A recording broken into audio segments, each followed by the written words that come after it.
एक बार की बात है, एक नगर के बाहर एक कुटिया थी जिसमें एक साधु रहते थे।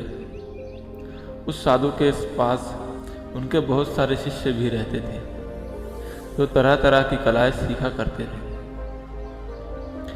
एक बार जब वह साधु ध्यान लगाकर पूजा कर रहे थे, उस समय उनके शिष्य देखते हैं और वो देखते ही आश्चर्यचकित रह जाते हैं।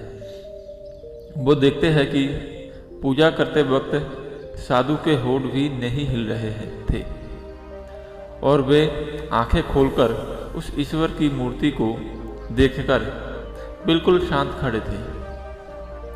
जैसे साधु अपनी पूजा पूरी कर लेते हैं, उसके बाद उनके शिष्य उनसे कहते हैं कि मुझे आपसे कुछ पूछना था। इस पर वह साधु बोले, हाँ पूछो, आपको क्या पूछना है। शिष्य कहता है, जब भी हम आपस में बात करते हो या फिर आप हमें कुछ सिखा रहे होते हो तो उस समय आपके होठ हिलते हैं और कुछ ध्वनि बनते हैं। ध्वनि से हमें पता चलता है कि आप हमें सिखा रहे हैं या फिर आप कुछ कर रहे हैं। जब भी हम पूजा करते हैं उस समय प्रभु के गुण अलग अलग तरीके से गाते हैं और इससे ध्वनि बनती है। उस ध्वनि से यह पता चलता है कि हम प्रभु का नाम ले रहे हैं। लेकिन मैंने हमेशा यह देखा है कि आप जब भी पूजा करते हैं या ईश्वर का नाम लेते हैं तो आपका होठ बिल्कुल नहीं हिलते और किसी को भी यह समझ नहीं आता कि आप क्या कर रहे हैं।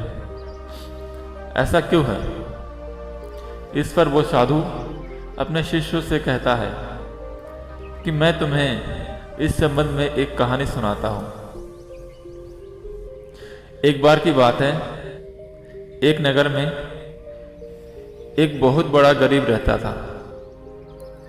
एक दिन वो गरीब एक राजा के महल के बाहर जाकर खड़ा हो जाता है।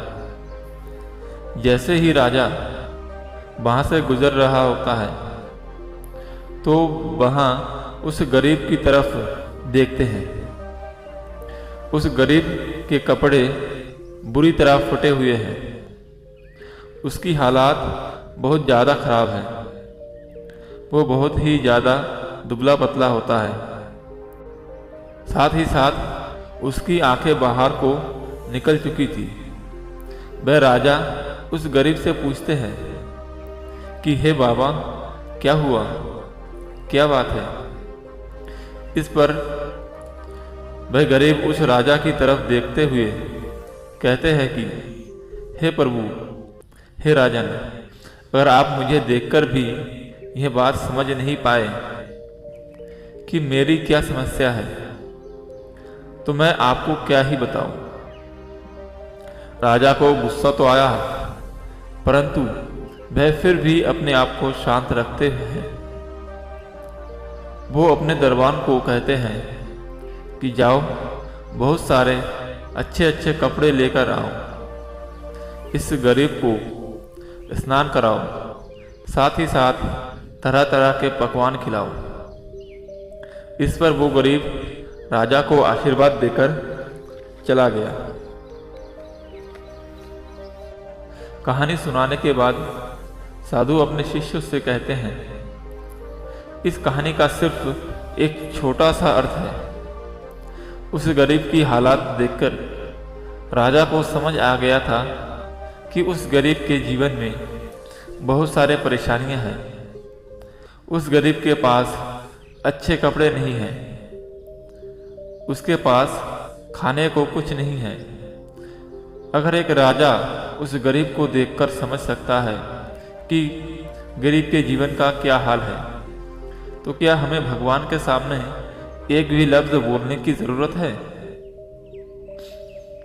जीवन में हमेशा याद रखो कि भगवान हम हमें देख रहे हैं कि भगवान हमें देख रहे हैं। वह हमारे अंतर मन को भली भांति जानते हैं। उनके आगे कुछ बोलने की जरूरत नहीं होती।